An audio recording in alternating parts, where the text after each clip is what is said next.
Avoid being poor. Avoid this. It's not just about the amount of money someone has, but also their mindset and perspective.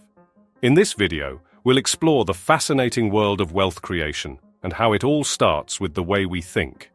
It's time to get ready to challenge your beliefs and discover the keys to financial success. Let's dive in and unlock the secrets together. The fundamental reason that most poor people remain poor is that they do not realize that no matter what they do, as long as they maintain that mentality, they will never be able to escape their dire financial situation. In reality, it not only keeps you destitute, but also makes your life a living hell. Poor people's mentality is the worst thing imaginable. Don't get me wrong, we're not saying poor people are horrible, but their mentality is what keeps you from becoming wealthy or at least making your life a bit easier. So let us look at how you can get rid of that mindset. Let's get started by clicking the subscribe button and the bell. Poor folks only see one side of the story.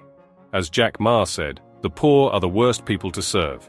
Give them a taste of achievement with no ties attached, and watch how their skepticism turns to interest. Paint the picture of entrepreneurship as a doable endeavor for everybody, emphasizing that a small enterprise requires only a minimal initial investment. Expect some skepticism as they consider the constraints of prospective earnings. Encourage them to dream greater, implying that a significant investment is the key to unlocking unimaginable possibilities, only to be met with the same refrain of financial limits. Faced with their doubts, suggest a paradigm shift. Push them to embrace the excitement of the unknown and leap into unexplored waters. Remind them that every expert was once a novice, and every success story began with a risky step into the unknown. So, when they complain about a lack of experience, respond with the promise of progress through experimenting. This dance of doubts and hopes leads them to a mindset in which possibilities are viewed as stepping stones rather than stumbling obstacles. Show them that freebies may be real gestures, that starting small can lead to big rewards, and that a lack of experience is just a blank canvas waiting to be painted with adventurous ventures. Make them believe that in a world of limitless possibilities, the only traps are the ones they set for themselves. When you mention a typical business, their first reaction is to wince at the perceived hardship, citing the formidable fortress of competitors as an impenetrable barrier. Whisper to them about a groundbreaking new business strategy, and watch as their curiosity fades and their minds quickly label it a potential scam. Recommend the tried-and-true route of owning a physical shop and watch the resistance rise like a tidal wave as they imagine countless hours tethered to the counter. A 24/7 commitment that appears to rob the very essence of freedom. Let us know, with this picture of skepticism set before us, how to carefully deconstruct these fears. The richness of heritage, the legacy of businesses that have survived storms and stood the test of time, should be conveyed. Showcase is not a conflict, but an arena of opportunities waiting to be taken by revealing the secrets of navigating competition. Change the focus of the story to the attractiveness of innovation, emphasizing the possibility of a new company model to rewrite the rules and break free from the mundane. Dispel skepticism by showing success examples resulting from game-changing ideas and telling them that the realm of innovation isn't a mirage, but a region ripe for exploration. To overcome the fear of the constant demands of a physical store, imagine a picture of entrepreneurship that dances in harmony with freedom. Show how new tactics and technologies may free people from the constraints of a 24-hour workday, changing their endeavor into a dynamic, flexible enterprise that fits their lifestyle. Guide them towards a melody where tradition meets innovation, where competition is a pleasant challenge, and where the rhythm of enterprise beats in tune with the sweet melody of freedom in this symphony of doubts and possibilities. It's not just about picking a company path. It's about creating a successful symphony that resonates personally with people. But they all have one thing in common. They love to ask Google questions, listen to pals who are as clueless as they are, think more than a university professor, and do less than a blind guy. Simply ask them what they can do to improve their situation. They will be unable to respond. Instead of merely thinking about it, why not take action? Poor individuals fail because of one common trait. Their entire life revolves around waiting. They are waiting for that once-in-a-lifetime opportunity to make everything happen. As if someone will come along one day and hand them $1 billion and thank them for waiting all this time, so they can finally enjoy their lives. The only thing that matters is the outcome. What would you do if your supervisor came up to you and said, "You know what? We lost money last month and the market was down, so why are we not paying you this month?" You will most likely irritate your manager because you worked those hours and deserved that pay. Your boss's problem is that the company isn't making enough money, right? So why would you say that it is unfair when your boss earns far more than you and the company is doing well? When the market is rising, people are demonstrating in the streets over wage inequality, claiming that you should be compensated based on your efforts. But that is not the case. The strands of hard labor and dedication are woven into the magnificent tapestry of achievement, but it is the final masterpiece that truly captivates.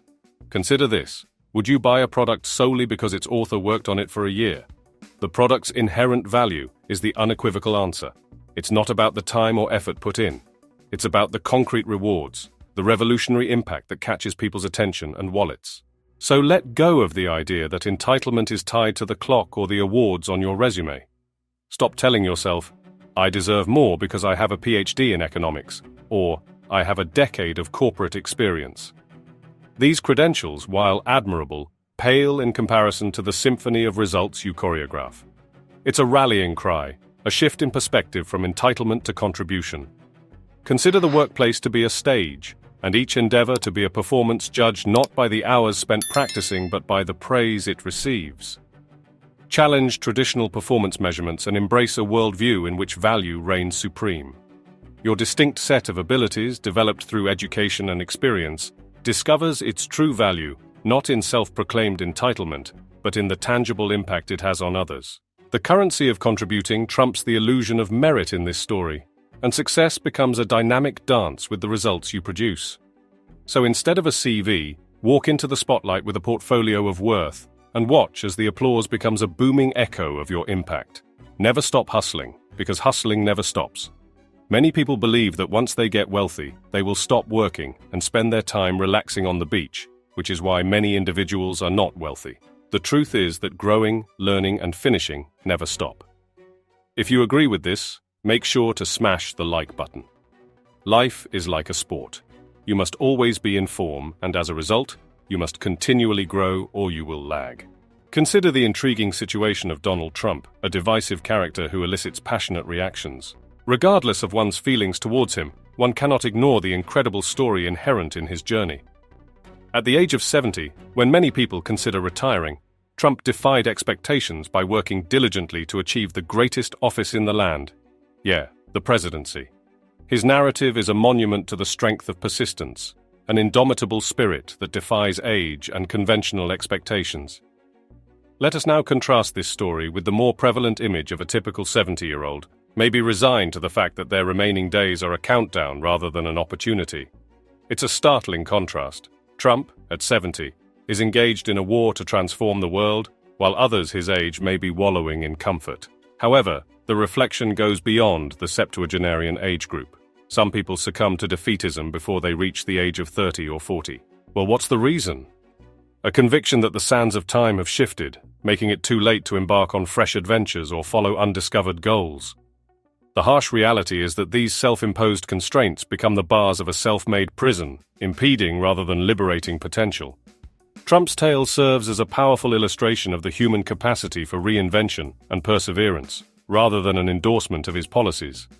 It's a plea to reconsider the validity of self-imposed deadlines and to challenge the myth that certain ages are associated with surrender. At every age, the canvas of life remains open, inviting brushstrokes of change and progress. So, let Trump's outlandish tale serve as a springboard for a bigger discussion on the boundless possibility that lies beyond societal expectations and self-imposed timelines. Keep hustling and never stop striving for your dreams. In our opinion, the number one reason that prevents most people from achieving financial freedom is fear. Fear of taking risks, fear of failure, and fear of stepping out of their comfort zones. But remember, with the right mindset and determination, you can overcome any obstacle. That's it for today's video.